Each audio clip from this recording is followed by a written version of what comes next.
Lorsque le cardiologue pédiatrique m'a montré les résultats du dernier électrocardiogramme de Lucie, j'ai eu l'impression que le monde s'arrêtait. Ma fille de 6 ans, intelligente, pleine de vie, avait une malformation cardiaque congénitale qui s'était aggravée en silence. La chirurgie, a-t-il dit, n'était plus une option. C'était urgent. Je me souviens m'être accrochée au bord de la chaise, essayant de retenir mes larmes, tout en hochant la tête, comme si je comprenais chaque mot terrifiant. Il a programmé l'opération pour le mardi suivant et m'a dit de me préparer émotionnellement. À l'intérieur, je m'effondrais déjà.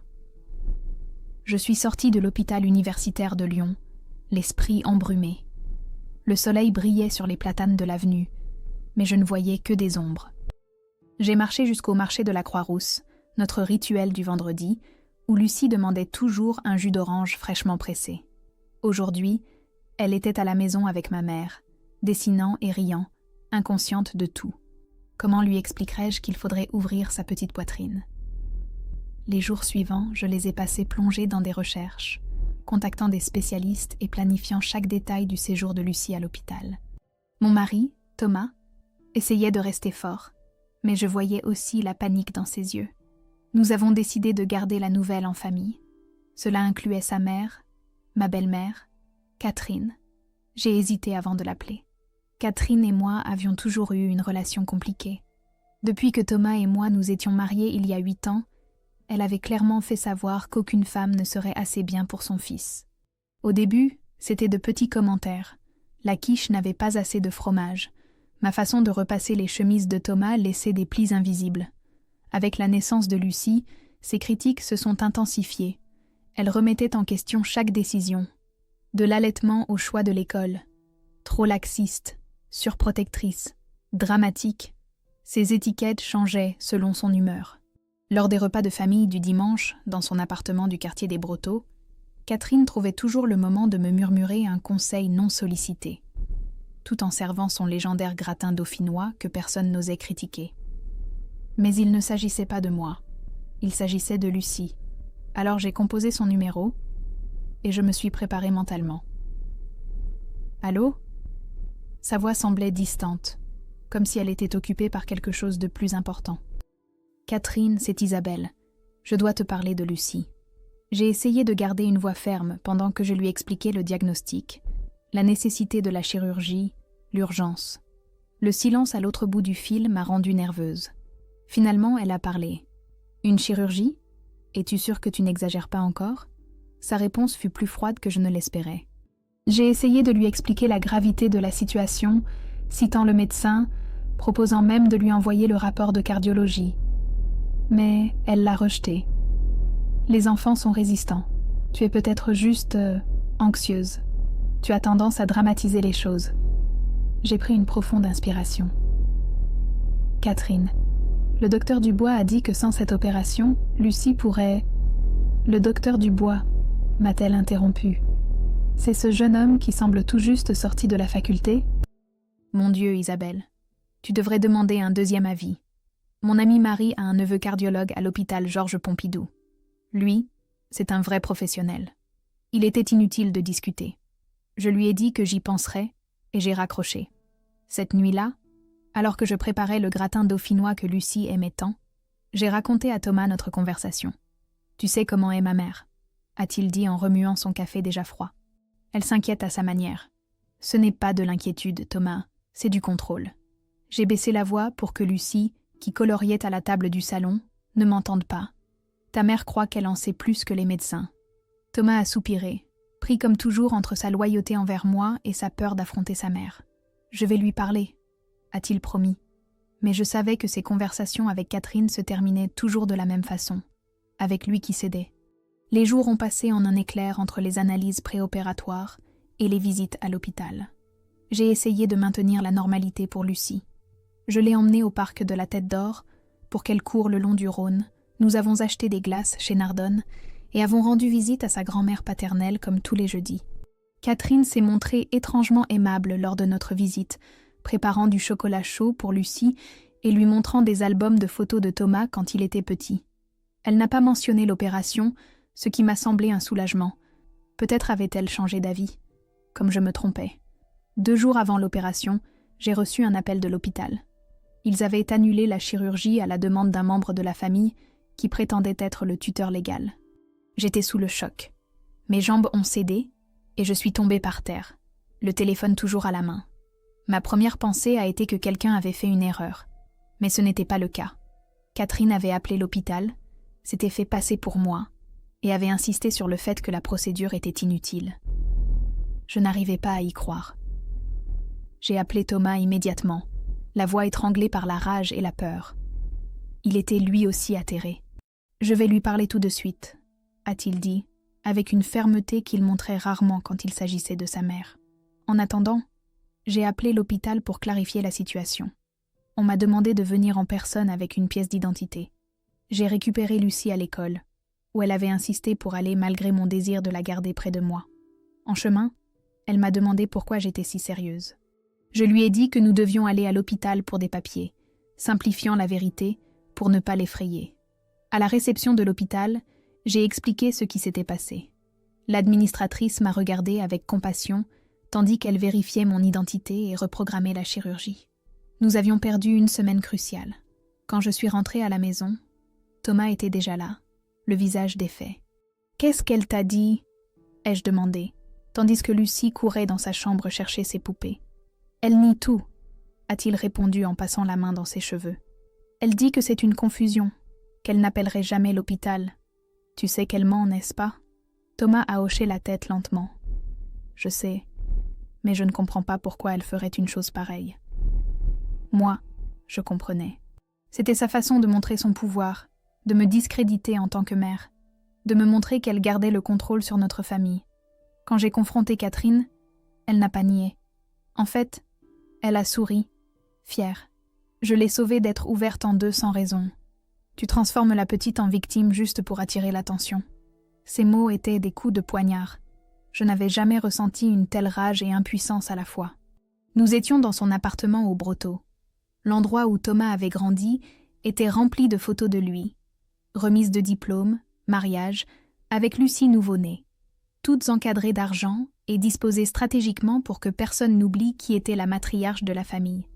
L'odeur de fleurs d'oranger de son désodorisant me semblait maintenant nauséabonde. « Te rends-tu compte de ce que tu as fait ?» Ma voix tremblait. « Tu as mis en danger la vie de ta petite fille. » Catherine a agité la main comme pour chasser une mouche. « S'il te plaît, Isabelle, toujours aussi dramatique. Mon Thomas a aussi eu un souffle au cœur quand il était petit et il n'a jamais eu besoin de chirurgie. Les médecins exagèrent toujours pour justifier leurs honoraires. Ce n'est pas un simple souffle, Catherine. C'est une communication interventriculaire qui s'est agrandie. Elle a besoin d'une chirurgie urgente. » J'ai sorti le rapport du cardiologue de mon sac et l'ai posé sur la table basse en verre. Elle ne l'a même pas regardé. « Et toi, qu'est-ce que tu sais de la médecine ? Avec ton master en histoire de l'art ? S'il te plaît ?» Elle s'est levée et s'est dirigée vers la cuisine. Je l'ai suivie, incapable de laisser la conversation là. « Comment as-tu réussi à annuler l'opération ? Tu as dû te faire passer pour moi. » Elle s'est tournée en sortant une bouteille de kir du placard. « J'ai mes ressources et des contacts à l'hôpital. Tu te rends compte que c'est illégal ? Que je pourrais te dénoncer ? » Elle a servi 2 verres, comme si nous avions une agréable conversation dominicale. Elle m'en a offert un, que j'ai refusé. Me dénoncer ? La mère de ton mari ? Qu'est-ce que Thomas dirait ? Elle a pris une gorgée, me regardant par-dessus le bord du verre. De plus, qui te croirait ? Tout le monde sait à quel point tu es intense avec la petite. J'ai senti mon sang bouillir.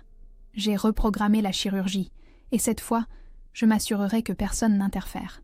Nous verrons bien, a-t-elle répondu avec un sourire qui m'a glacé le sang. Cette nuit-là, tandis que Lucie dormait, j'ai raconté à Thomas toute la conversation. Nous étions assis sur le petit balcon de notre appartement dans le vieux Lyon, où les rues médiévales étroites laissaient à peine passer la brise. « Il doit y avoir un malentendu », a dit Thomas, bien que sa voix manquât de conviction. « Il n'y a aucun malentendu. Ta mère l'a admis. Elle est fière de ce qu'elle a fait. Mais pourquoi ferait-elle une chose pareille ? Elle aime Lucie. Elle l'aime à sa manière. Mais elle me déteste plus qu'elle ne l'aime. Je me suis frotté les yeux, fatiguée. Thomas, tu dois lui parler. Tu dois lui faire comprendre que ce n'est pas acceptable. Je le ferai, a-t-il promis, Et cette fois, il semblait décidé. Dès demain matin, et nous devons nous assurer qu'elle ne puisse plus interférer. Je parlerai à l'hôpital. Je leur expliquerai la situation. Le lendemain matin, après avoir déposé Lucie à l'école, je suis allée à l'hôpital universitaire. J'ai demandé à parler à la surveillante du service de chirurgie pédiatrique. Hélène, une femme d'une 50aine d'années à l'expression aimable mais ferme, m'a écoutée attentivement. « Je comprends votre inquiétude », a-t-elle dit quand j'ai eu fini d'expliquer. « Ce n'est pas la première fois que nous voyons des conflits familiaux affecter des décisions médicales. J'ajouterai une note au dossier de Lucie indiquant que seuls vous et votre mari êtes autorisés à prendre des décisions. Et si ma belle-mère appelle en se faisant passer pour moi à nouveau, nous établirons un mot de passe. Tout changement dans le traitement de Lucie nécessitera ce mot de passe. » Je suis sortie de l'hôpital en me sentant un peu plus sereine, mais je savais que Catherine ne céderait pas facilement. Thomas m'a appelée alors que je marchais vers l'arrêt de tram. « J'ai parlé à ma mère », a-t-il dit, la voix tendue. « Et elle dit qu'elle essayait juste de protéger Lucie, qu'elle est convaincue que l'opération est inutile et dangereuse. Tu lui as expliqué ce que le docteur Dubois a dit ? Tu lui as montré les résultats des tests ? J'ai essayé. Mais tu sais comment elle est. Elle a des idées fixes. Thomas, ce n'est pas une discussion sur où passer les vacances. C'est la santé de notre fille. » Il y a eu un silence à l'autre bout du fil. « Je sais, » a-t-il finalement dit. « Je lui ai dit que si elle interférait à nouveau, nous n'emmènerions plus Lucie chez elle. J'ai été surprise par sa fermeté. Et comment a-t-elle réagi ?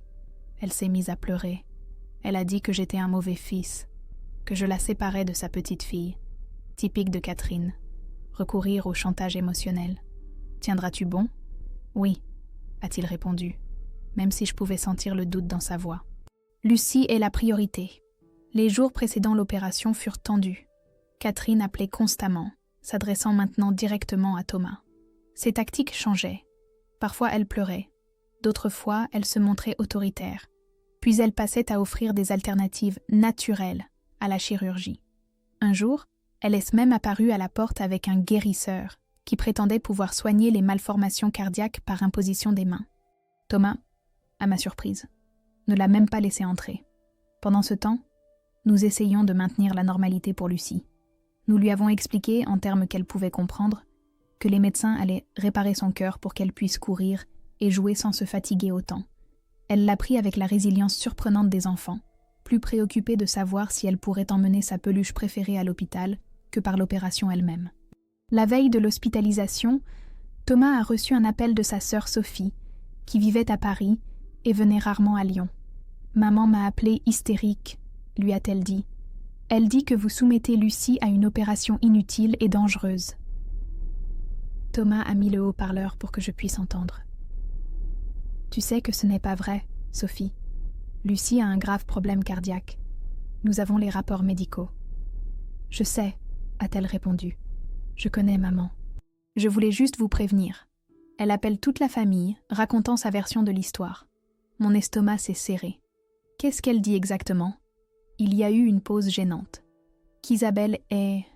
qu'elle exagère la condition de Lucie, qu'elle a une sorte de problème psychologique qui la pousse à chercher de l'attention à travers la maladie de l'enfant. J'ai eu l'impression d'avoir reçu une gifle. Elle dit que j'ai le syndrome de Munchausen par procuration ? Pas avec ces mots, mais... oui, quelque chose comme ça. Thomas a serré les poings. C'est allé trop loin. Je sais, a dit Sophie. C'est pour ça que je vous appelle. Ne vous inquiétez pas, personne qui vous connaît ne croira ça. Mais maman est, je ne sais pas, hors de contrôle sur ce sujet. Après avoir raccroché, Thomas et moi nous sommes regardés, tous deux choqués par l'ampleur de la manipulation de Catherine. « Tu crois que je devrais parler à mes oncles et tantes, leur expliquer la vérité ?» a demandé Thomas. J'ai secoué la tête. Je ne veux pas alimenter ce drame. Concentrons-nous sur Lucie maintenant. Nous clarifierons les choses après. Cette nuit-là, nous avons préparé la petite valise pour l'hôpital. Pyjama, brosse à dents, livre d'histoire. Le lapin en peluche usé que Lucie ne lâchait pas pour dormir. En pliant ses vêtements, j'ai trouvé une note glissée dans la poche de sa veste. L'écriture était indubitable. Catherine. Pour ma petite princesse, n'aie pas peur. Mamie ne permettra pas qu'on te fasse du mal. Je t'aime. Mamie Catherine. Mon estomac s'est noué. Quand avait-elle mis ça dans la veste de Lucie? Lors de notre dernière visite obligée? Avait-elle nourri la peur de la petite derrière notre dos? Ce qui m'a le plus blessée, ce n'est pas seulement sa trahison, mais ce qui a suivi. Catherine a commencé à appeler d'autres membres de la famille, déformant l'histoire. Elle leur disait que j'exagérais la condition de Lucie pour attirer la sympathie, qu'elle avait des tendances de Munchausen, qu'elle voulait que Lucie subisse une chirurgie juste pour être vue comme une sorte de mère sacrifiée. Le pire, c'est que certains l'ont cru. Les appels des cousins et des beaux-frères ont diminué. Les messages textes sont devenus distants ou ont cessé complètement. Soudain, je suis devenue le centre de conversations chuchotées et de jugements silencieux. Au baptême du fils de la cousine de Thomas, j'ai entendu l'une de ses tantes dire « Ça ne m'étonnerait pas. Je l'ai toujours trouvé. Trop intense. » Je suis restée dans un coin de l'église Saint-Nizier, tenant une assiette de canapé, les larmes montant dans mes yeux, le cœur battant la chamade, non seulement de douleur, mais de fureur. Le jour de l'opération est arrivé. Nous avons fait entrer Lucie tôt le matin. Elle était somnolente et un peu effrayée, mais courageuse. Nous lui avions expliqué que les médecins allaient réparer son petit cœur pour qu'elle puisse courir plus sans se fatiguer. « Ça va faire très mal ?» a-t-elle demandé, tandis qu'une infirmière lui prenait la température. « Tu ne sentiras rien, l'ai-je assuré. Tu dormiras. Et quand tu te réveilleras, papa et moi serons là. Et oncle Marc ? Il a dit qu'il viendrait. » Marc était le frère cadet de Thomas, le seul qui avait ouvertement pris notre parti contre Catherine. Bien sûr qu'il viendra, et il t'apportera un cadeau. Ses yeux se sont illuminés un instant, avant que l'anxiété ne revienne. Mamie Catherine viendra aussi. Thomas et moi avons échangé un regard. Mamie est occupée aujourd'hui, a-t-il répondu. La vérité était que nous avions spécifiquement demandé que Catherine ne soit pas admise dans la chambre de Lucie. Après avoir découvert la note, nous ne faisions pas confiance à ce qu'elle pourrait dire à la petite avant la chirurgie. Le docteur Dubois est passé nous voir avant l'opération. Il nous a de nouveau expliqué la procédure, comment il réparerait la malformation cardiaque de Lucie. J'ai eu l'impression qu'il ajoutait des détails supplémentaires, peut-être pour s'assurer que nous comprenions parfaitement la nécessité de l'intervention, au cas où un doute subsisterait, semé par Catherine. Quand ils ont emmené Lucie au bloc opératoire, Thomas et moi sommes restés seuls dans la salle d'attente froide. Les heures suivantes ont été les plus longues de ma vie. Thomas est sorti plusieurs fois pour passer des appels. J'ai supposé qu'il informait la famille, bien qu'il ne m'ait mentionné que Marc et Sophie. Finalement, le docteur Dubois est apparu, son masque chirurgical pendant au cou. Son sourire a tout dit avant ces mots. L'opération a été un succès. Lucie est en convalescence, et vous pourrez la voir dans 1 heure. Le soulagement que j'ai ressenti était si intense que je me suis pliée en deux, sanglotant. Thomas m'a serré dans ses bras, pleurant lui aussi. Nous avions été tellement préoccupés par le drame familial que nous avions presque oublié la vraie peur, perdre notre fille. En attendant de voir Lucie, Thomas a reçu un message. Son visage a changé en le lisant. « Qu'est-ce qui se passe ?» ai-je demandé. « C'est ma mère. Elle dit qu'elle est en bas, à l'entrée de l'hôpital, qu'elle veut voir Lucie. » J'ai senti la rage me reprendre. « Non, absolument pas. Isabelle, c'est sa grand-mère. Une grand-mère qui a essayé d'empêcher une chirurgie vitale, qui a dit à toute la famille que j'étais malade mentalement, qui a glissé une note terrifiante dans la poche de sa petite fille. Ma voix s'est élevée plus que je ne l'avais voulu, attirant les regards d'autres personnes dans la salle d'attente. Thomas a passé sa main dans ses cheveux, geste qu'il faisait quand il était particulièrement stressé. « Je sais. C'est juste que je ne sais pas quoi lui dire. Dis-lui la vérité, qu'elle n'est pas la bienvenue ici. Pas après ce qu'elle a fait. » Thomas a hoché la tête lentement, bien que je puisse voir le doute dans ses yeux. Il a tapé une brève réponse et a rangé son téléphone. 1 heure plus tard, nous avons été autorisés à voir Lucie. Elle était pâle, connectée à des moniteurs et avec un bandage sur la poitrine. Mais ses yeux se sont ouverts quand nous sommes entrés et elle nous a adressé un petit sourire. Je n'avais jamais rien vu d'aussi beau que ce sourire. Nous avons passé la nuit à l'hôpital. Thomas est resté dans un fauteuil inclinable près du lit de Lucie, tandis que j'essayais de dormir sur une chaise. Malgré l'inconfort physique, je me sentais en paix. Le pire danger était passé. Le matin, Marc est arrivé avec un énorme ours en peluche et des ballons. Lucie était plus éveillée et a souri en le voyant. Comment va ma nièce préférée ? A-t-il demandé en l'embrassant sur le front. J'ai un peu mal, a-t-elle répondu en montrant sa poitrine. Ça guérira vite. Et ensuite tu pourras courir plus vite que le vent. Pendant que Marc divertissait Lucie, j'en ai profité pour parler à Thomas dans le couloir. As-tu eu d'autres nouvelles de ta mère ? Il a hoché la tête. Elle a appelé toute la nuit. Je lui ai dit que Lucie avait besoin de se reposer et qu'elle pourrait la voir quand elle serait à la maison. Es-tu sûre que c'est une bonne idée ? Je ne sais pas, Isabelle. C'est compliqué. Il s'est frotté les yeux, fatigué. D'un côté, c'est ma mère et la grand-mère de Lucie. De l'autre, ce qu'elle a fait est impardonnable. Ce n'est pas seulement ce qu'elle a fait, ai-je dit. C'est ce qu'elle continue de faire. Elle continue de dire du mal de moi à toute la famille. Je sais, Sophie m'a raconté d'autres choses. Il a soupiré profondément. Apparemment, maman dit maintenant que j'ai convaincu les médecins d'opérer Lucie parce que je voulais un congé pour s'occuper d'un membre de la famille pour ne pas travailler. Je suis restée bouche bée. Sérieusement ? Elle sait que je travaille à la maison, que je suis indépendante et qu'un tel congé me nuirait financièrement ? La logique n'est pas son fort quand elle est entêtée. Je suis retournée dans la chambre en me sentant vaincue. Marc m'a regardée avec sympathie. Il avait manifestement entendu une partie de notre conversation. Les jours suivants furent un mélange de joie pour la guérison de Lucie et de tension pour la situation familiale. Les appels et messages de félicitations arrivèrent d'amis et de quelques membres de la famille, mais nettement moins de la famille de Thomas que ce à quoi nous nous serions attendus pour un événement si important. 5 jours après l'opération, nous avons été autorisés à ramener Lucie à la maison. Notre petit appartement ne m'avait jamais semblé aussi chaleureux. Nous l'avons installée sur le canapé du salon, entourée de ses jouets préférés et avec la télévision syntonisée sur ses dessins animés préférés. La normalité semblait à nouveau possible, jusqu'à ce que la sonnette retentisse ce même après-midi. En ouvrant la porte, je me suis retrouvée face à face avec Catherine.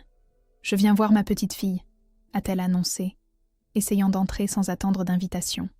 J'ai bloqué l'entrée. « Catherine, ce n'est pas le bon moment. Lucie a besoin de se reposer. Je suis sa grand-mère. J'ai le droit de la voir. Après ce que tu as fait, tu as de la chance que nous envisagions de te laisser la voir un jour. » Son visage s'est durci. Qu'ai-je fait exactement ? M'inquiéter pour ma petite fille ? Remettre en question une chirurgie qui aurait pu être inutile ? Tu sais parfaitement ce que tu as fait. Tu as essayé d'annuler une chirurgie vitale. Tu as dit à toute la famille que j'étais mentalement malade. Tu as semé la peur chez Lucie avec cette note. Tu exagères, comme toujours. Elle a essayé de regarder par-dessus mon épaule à l'intérieur de l'appartement. Thomas est là ? Il est à la pharmacie. Il achète des médicaments pour Lucie. J'attendrai qu'il revienne. Elle a croisé les bras, se plantant sur le seuil.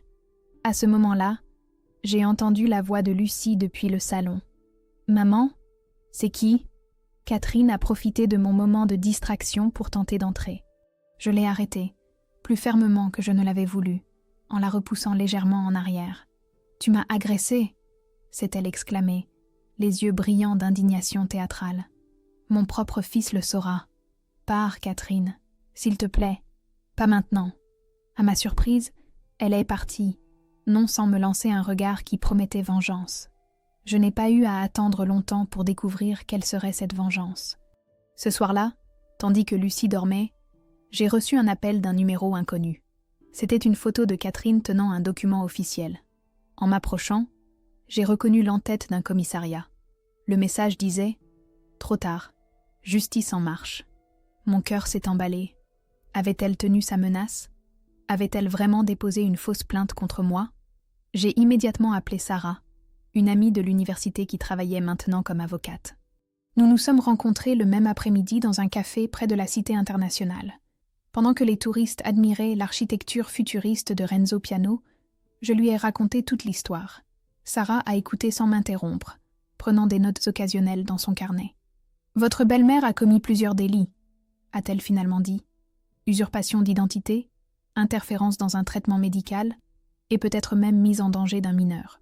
Et maintenant, elle vous menace de porter plainte faussement. Que dois-je faire ? Pour commencer, rassembler toutes les preuves possibles. Le dossier médical de Lucie est fondamental. Nous devons prouver que la chirurgie était nécessaire et urgente. » Elle a fait une pause pour prendre une gorgée de café. Concernant l'appel à l'hôpital, nous pouvons demander ces enregistrements formellement. Il serait également utile que le médecin ou l'infirmière qui a reçu cet appel puisse témoigner. Et la note qu'elle a laissée dans la poche de Lucie? Tu l'as gardée? J'ai hoché la tête. Je l'avais gardée dans une enveloppe, sentant instinctivement que cela pourrait être important. Excellent. Ça montre son intention d'interférer et d'effrayer l'enfant. Sarah a griffonné autre chose dans son carnet. As-tu des messages textes ou des emails où Catherine t'accuse d'exagérer la condition de Lucie? Quelques messages.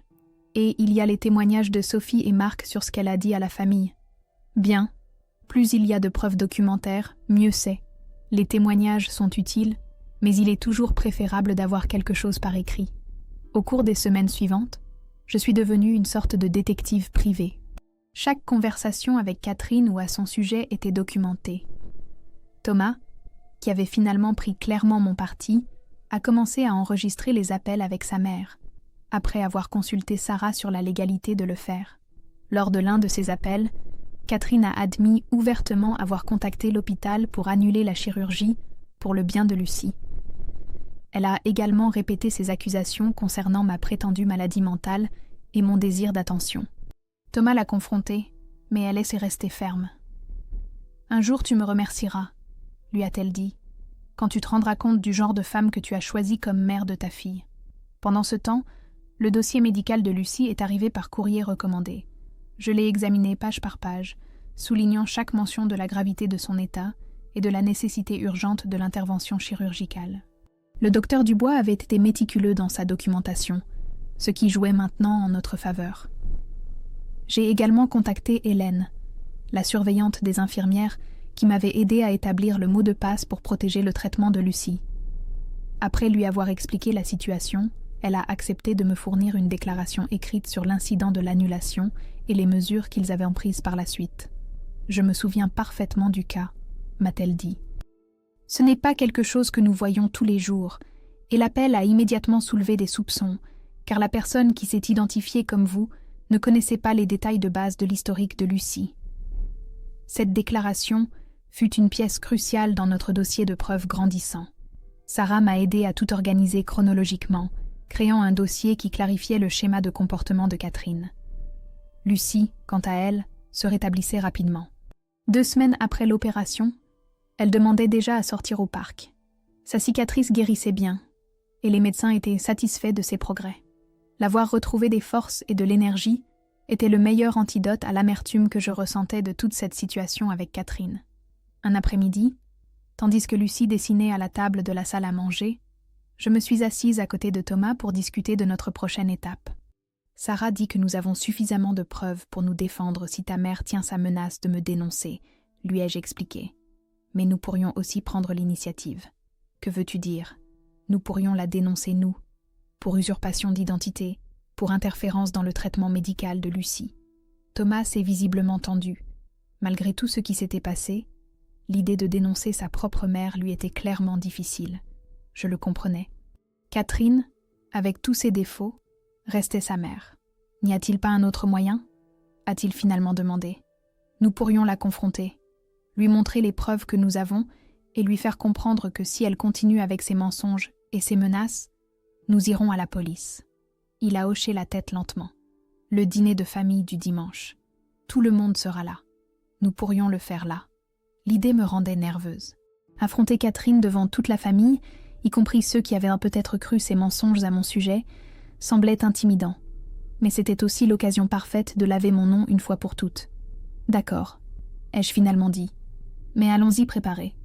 Les jours suivants, nous les avons consacrés à planifier notre stratégie. Nous avons imprimé des copies des preuves les plus importantes. Le dossier médical, la déclaration d'Hélène, la transcription de l'appel enregistré où Catherine admettait avoir annulé la chirurgie. Nous avons également préparé une présentation simple mais efficace sur ma tablette, au cas où nous aurions besoin de montrer quelque chose de spécifique. Marc et Sophie étaient au courant de notre plan. Tous deux nous soutenaient, bien que Sophie ait exprimé des inquiétudes quant à la réaction de Catherine. Elle pourrait devenir encore plus agressive, a-t-elle averti. Quand elle se sent acculée, c'est là qu'elle est la plus dangereuse. Elle ne peut plus nous faire de mal, ai-je répondu, bien que je n'en fusse pas complètement sûre. La veille du dîner de famille, j'ai vérifié une dernière fois notre dossier. Parmi les papiers, j'ai trouvé quelque chose que j'avais négligé. une note du docteur Dubois concernant notre première consultation où il mentionnait ma préoccupation immédiate et mon insistance à effectuer tous les tests nécessaires. La mère montre un intérêt approprié et une compréhension claire de l'état de la patiente, avait-il écrit. Ces mots, venant d'un professionnel de la santé, démentaient directement les accusations de Catherine sur ma prétendue exagération ou recherche d'attention. J'ai ajouté ce document à notre dossier principal. Je me sentais comme une avocate se préparant pour un procès crucial, ce qui, d'une certaine manière, était exactement ce que j'allais affronter. Cette nuit-là, tandis que Lucie dormait et que Thomas prenait sa douche, j'ai reçu un message d'un numéro inconnu. C'était une photo de Catherine tenant un document officiel. En m'approchant, j'ai reconnu l'entête d'un commissariat. Le message disait « Trop tard. Justice en marche. » Mon cœur s'est emballé. Avait-elle tenu sa menace? Avait-elle vraiment déposé une fausse plainte contre moi? J'ai immédiatement appelé Sarah, qui, malgré l'heure, a répondu au deuxième coup. « Tranquille, m'a-t-elle dit après que je lui ai expliqué. C'est probablement un coup de bluff. Mais au cas où, demain à la première heure, nous déposerons notre propre plainte. Avec toutes les preuves que nous avons, sa crédibilité sera complètement détruite. » Le dimanche est arrivé trop vite. J'ai habillé Lucie de sa robe préférée, un simple modèle bleu marine que je lui avais acheté au printemps. Elle était enthousiaste à l'idée de voir ses cousins, inconsciente de la tension qui dominait notre foyer. « Mamie Catherine fera ses beignets ?» a-t-elle demandé tandis que je lui brossais les cheveux. Les beignets à la citrouille étaient son dessert préféré, et Catherine le savait. « Je ne sais pas, chérie, » ai-je répondu, essayant de garder un ton neutre. « Nous verrons. » Thomas est entré dans la chambre, élégant dans une chemise fraîchement repassée. Dans ses mains, il tenait le dossier avec nos preuves. Nos regards se sont croisés, et j'ai vu dans ses yeux le même mélange de détermination et de peur que je ressentais. « Es-tu prête ?» a-t-il demandé. J'ai hoché la tête, bien que la vérité soit que je ne l'étais pas. Comment être préparée à affronter quelqu'un qui avait tenté de saboter la santé de votre fille et votre réputation? Mais nous n'avions pas le choix. Le message de Catherine de la veille avait été la goutte d'eau. L'appartement de Catherine au Brotteaux était un vieil immeuble rénové, avec un ascenseur si étroit que nous pouvions à peine y tenir tous les trois. Arrivée au 4e étage, Lucie a couru vers la porte, excitée. Avant qu'elle ne puisse sonner, la porte s'est ouverte. C'était Marc. « Oncle Marc !» s'est exclamée Lucie, se jetant dans ses bras. Il l'a soulevée, faisant un geste de douleur exagéré. « Aïe, tu es lourde? Tu as mangé un éléphant ?» Lucie a ri, ravie du jeu. Marc m'a regardé par-dessus sa tête, son expression devenant sérieuse. « Ils sont tous là, » a-t-il murmuré, y compris tata Hélène de Marseille. Hélène était la sœur aînée de Catherine, une femme qui se déplaçait rarement pour les événements familiaux. Sa présence indiquait que Catherine avait transformé ce dîner en quelque chose de spécial. Avait-elle informé toute la famille de sa prétendue plainte? Nous sommes entrés dans l'appartement. L'odeur du pot-au-feu fraîchement préparé emplissait l'air. La table était dressée avec la vaisselle en porcelaine que Catherine réservait pour les grandes occasions. Dans le salon, plusieurs membres de la famille conversaient en petits groupes. Tous se sont tournés lorsque nous sommes entrés, et j'ai remarqué comment les conversations se sont progressivement éteintes. Catherine est apparue de la cuisine, vêtue d'un tablier sur une robe élégante. Son sourire semblait sculpté dans la pierre. « Enfin, vous arrivez. Lucie, ma chérie, viens faire un bisou à mamie. » Lucie a couru vers elle, innocente.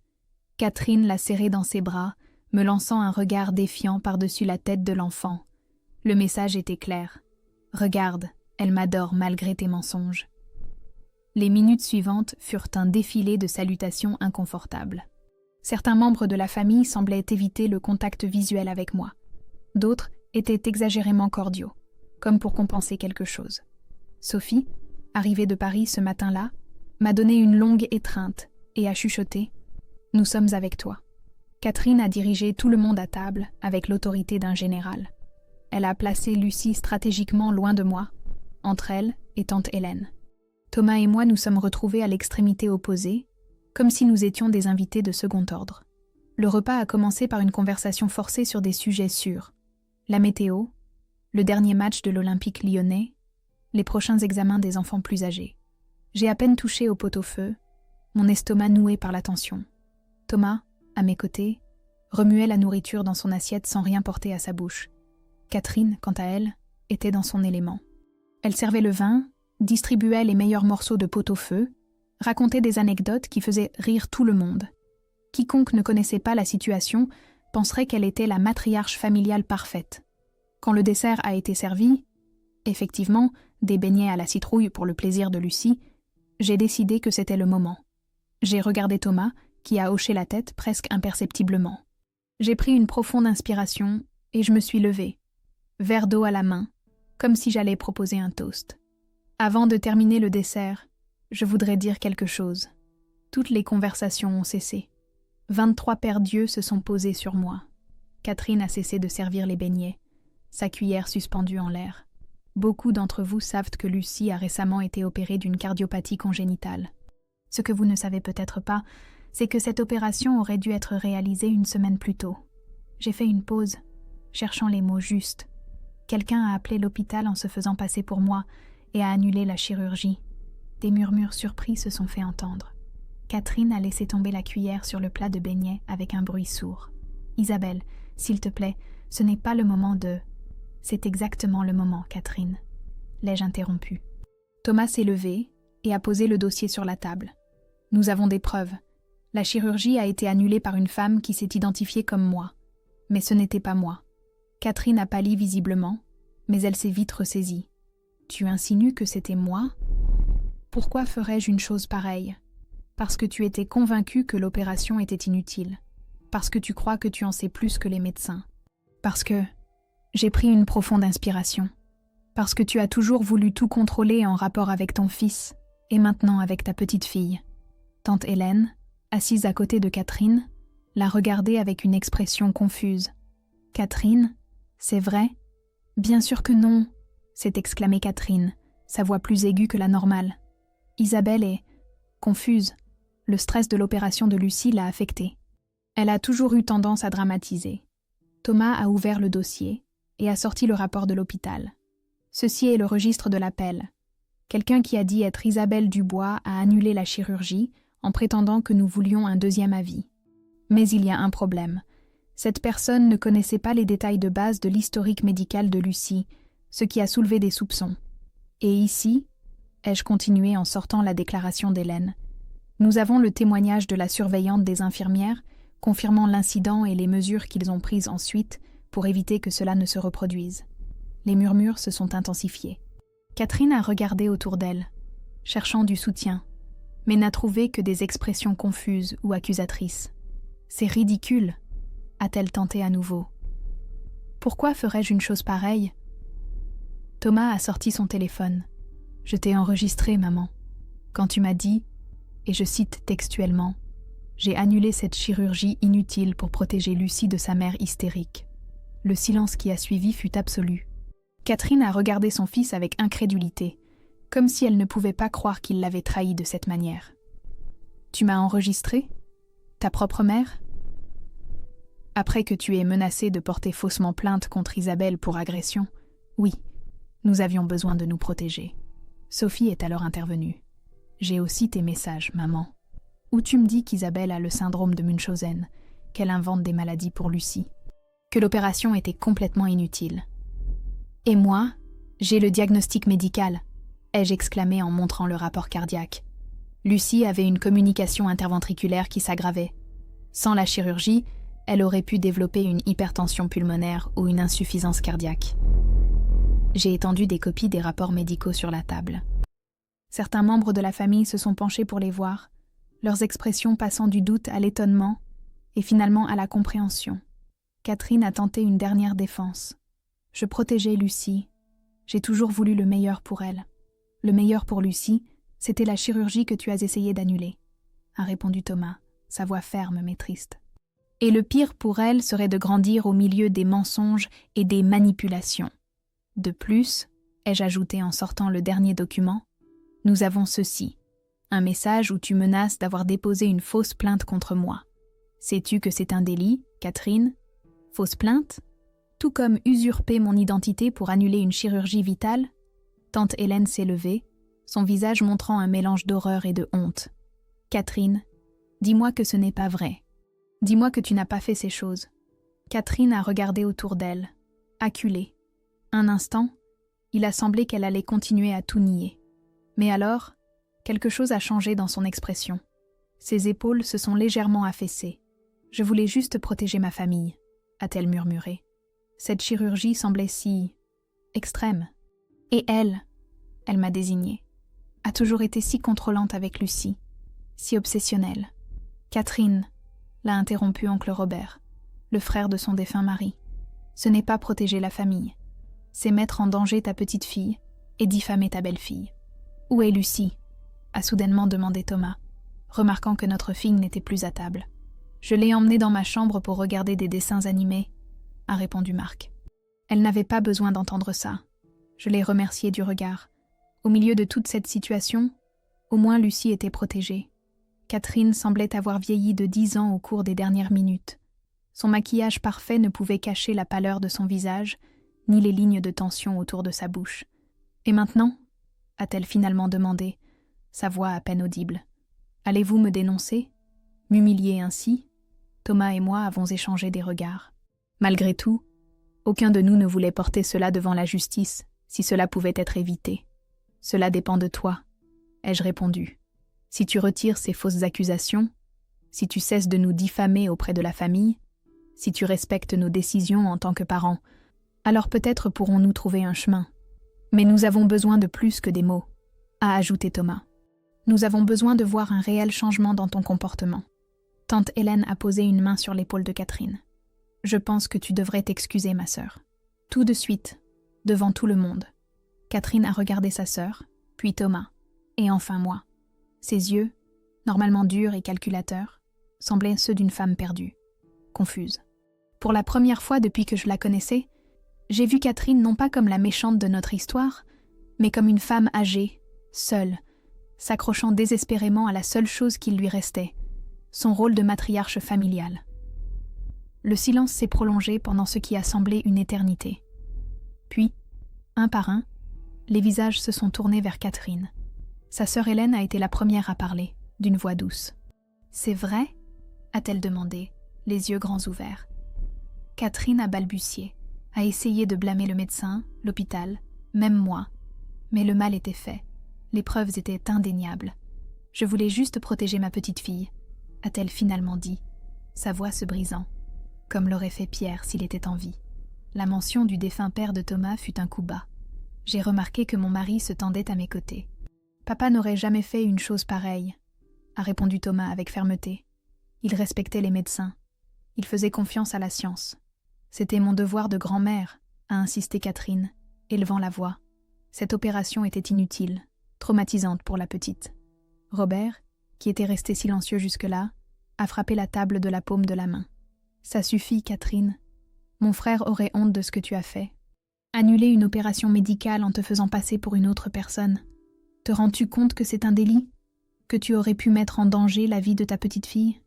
Catherine a semblé se recroqueviller sous les paroles de son beau-frère. Le masque de sécurité qu'elle portait toujours a commencé à se fissurer.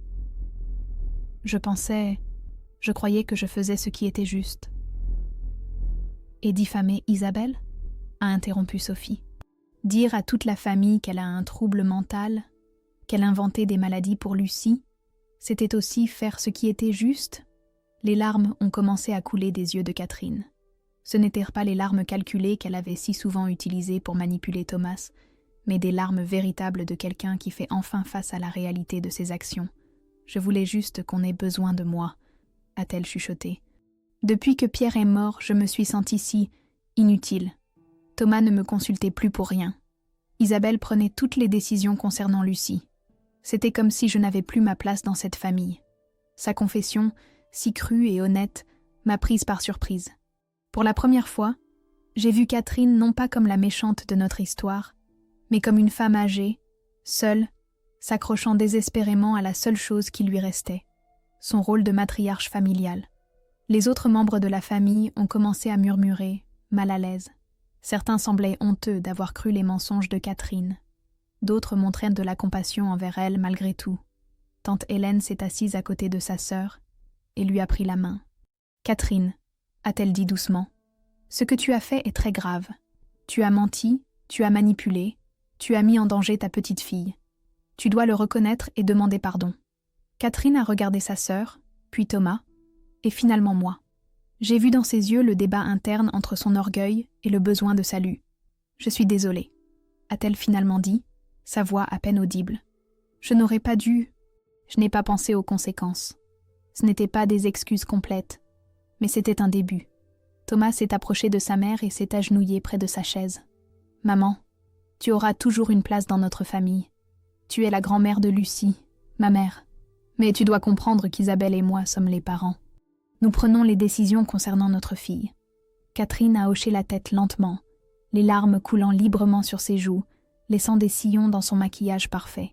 « Et nous avons besoin de savoir, » ai-je continué. « As-tu réellement déposé cette plainte contre moi ?» Elle a secoué la tête. « Non, je voulais juste te faire peur.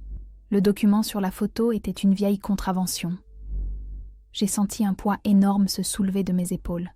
Au moins, nous n'aurions pas à faire face à un processus judiciaire. Marc est entré à ce moment-là, tenant la main de Lucie, qui regardait la scène avec curiosité. « Pourquoi mamie pleure-t-elle » a-t-elle demandé avec l'innocence propre à ses 6 ans. « Mamie est un peu triste », a répondu Thomas. « Mais ça ira mieux. » Lucie s'est approchée de Catherine et, à la surprise de tous, lui a fait un câlin. « Ne pleure pas, mamie. Regarde, ma cicatrice ne me fait presque plus mal. » Le docteur a dit que bientôt je pourrais courir comme avant. Catherine a serré sa petite fille dans ses bras, sanglotant maintenant ouvertement. C'était une image que je n'aurais jamais pensé voir. La fière et contrôlante Catherine Duval complètement effondrée. Petit à petit, les membres de la famille ont commencé à se lever de table. Certains ont pris congé discrètement, d'autres sont restés pour aider à ranger. Tante Hélène a annoncé qu'elle resterait passer la nuit avec Catherine. « Je pense qu'il est préférable que vous partiez », m'a-t-elle dit à voix basse. « Je lui parlerai. Elle a besoin de temps pour digérer tout ça. » J'ai hoché la tête, reconnaissante. Nous avons ramassé nos affaires et nous nous sommes préparés à partir. Avant de sortir, Catherine m'a appelée. « Isabelle. » Je me suis tournée pour la regarder. Son visage était émacié, vulnérable. C'était vraiment si grave ? Le cœur de Lucie, je lui ai tendu une copie du dernier rapport du cardiologue. « Lis-le toi-même. Si elle n'avait pas été opérée, elle aurait pu souffrir de complications graves en quelques mois. » Catherine a pris le rapport avec des mains tremblantes. « Je ne voulais pas. Je n'ai jamais voulu lui faire de mal. »« Je sais, » ai-je répondu, me surprenant moi-même par la sincérité de mes mots. Mais parfois, nous faisons du mal à ceux que nous aimons sans le vouloir. Nous sommes sortis de l'appartement en silence. En attendant l'ascenseur, Thomas m'a serré fort dans ses bras. « Merci, » a-t-il murmuré à mon oreille, « pour être si courageuse, pour protéger notre fille, pour ne pas abandonner. » Sur le chemin du retour, Lucie s'est endormie sur le siège arrière de la voiture. Je l'ai observée dans le rétroviseur, son visage paisible, inconsciente du drame qui venait de se dérouler. Je me suis demandé comment tout cela affecterait notre famille à l'avenir. Pourrions-nous un jour faire à nouveau confiance à Catherine ? Serait-elle capable de réellement changer ? Les semaines suivantes ont apporté des changements progressifs mais significatifs. Catherine a commencé à suivre une thérapie sur l'insistance d'Hélène. Les visites de Lucie chez sa grand-mère ont continué, mais toujours avec l'un de nous présent. La relation entre Catherine et moi restait tendue, mais il y avait au moins un nouveau niveau de respect mutuel. La famille, qui avait été divisée par les mensonges de Catherine, a commencé à se réunir à nouveau. Les cousins de Thomas nous ont invités à des barbecues et des célébrations. Les oncles appelaient pour demander des nouvelles de Lucie. Peu à peu, les blessures commençaient à guérir. Un jour, environ 1 mois après la confrontation, j'ai reçu une enveloppe par la poste. À l'intérieur se trouvait une lettre manuscrite à l'écriture élégante et inimitable de Catherine. « Chère Isabelle », commençait-elle, « il m'a été très difficile d'écrire cette lettre. L'orgueil est un terrible ennemi quand il s'agit de reconnaître ses propres erreurs. Mais je dois le faire. Ce que j'ai fait est impardonnable. J'ai mis en danger la vie de ma petite fille par mon arrogance et mon besoin de contrôle. Je t'ai diffamé auprès de la famille par jalousie et ressentiment. J'ai essayé de te séparer de ta fille parce que je ne supportais pas de voir à quel point tu es une bonne mère, à quel point Lucie t'adore, à quel point votre lien est fort. Depuis que Pierre est mort, je suis perdue. Être la matriarche de la famille, la personne vers qui tous se tournaient pour obtenir des conseils et de l'approbation, était ma seule identité. Et quand tu es arrivée, si indépendante, si sûre de toi en tant que mère, j'ai senti que tu me remplaçais, que je n'étais plus nécessaire. Ce fut égoïste et inexcusable. Ma thérapeute m'aide à comprendre mes motivations, mais comprendre ne justifie pas. Il n'y a pas de justification à ce que j'ai fait. Je ne te demande pas de me pardonner. Je te demande seulement de me permettre d'essayer d'être meilleure. Meilleure personne, meilleure belle-mère, meilleure grand-mère. Lucie mérite d'avoir une famille unie, et tu mérites le respect et l'honnêteté. Avec mes sincères regrets. Catherine. J'ai lu la lettre plusieurs fois, assise sur le balcon de notre appartement. De là, je pouvais voir les tours de la cathédrale Saint-Jean se découper contre le ciel bleu. La ville que j'aimais tant, où j'avais construit ma vie avec Thomas, où Lucie grandissait forte et en bonne santé. Je ne savais pas si un jour je pourrais pardonner complètement à Catherine. Les blessures étaient profondes, la confiance brisée. Mais pour la première fois, j'ai senti qu'un nouveau départ était possible. Pas une relation parfaite, mais une relation basée sur la vérité, non sur les manipulations et les mensonges. Cette nuit-là, en bordant Lucie, elle m'a demandé « Maman, mamie Catherine viendra à ma fête d'anniversaire. » Son anniversaire était dans 2 semaines. Nous avions prévu une petite fête au parc de la Tête d'Or, avec ses amis de l'école et la famille. « Si tu veux qu'elle vienne, nous l'inviterons. » ai-je répondu. Lucie a hoché la tête, bâillant. « Je veux qu'elle vienne, elle fait de très bons beignets. » J'ai souri, caressant ses cheveux. « Oui, c'est vrai, ses beignets sont les meilleurs. Et je veux aussi qu'elle vienne parce que c'est la maman de papa, » a ajouté Lucie, me surprenant par sa simple sagesse. Et toutes les mamans sont importantes. J'ai embrassé son front et éteint la lumière. Tu as raison, ma chérie. Toutes les mamans sont importantes. En fermant doucement la porte de sa chambre, j'ai pensé à la lettre de Catherine et au long chemin que nous avions devant nous. Ce ne serait pas facile, mais ça valait la peine d'essayer. Pour Lucie, pour Thomas, et aussi pour moi-même. Parce qu'au final, la vérité trouve toujours son chemin à travers le silence. Et personne, pas même la famille, ne peut réduire notre vérité au silence pour toujours.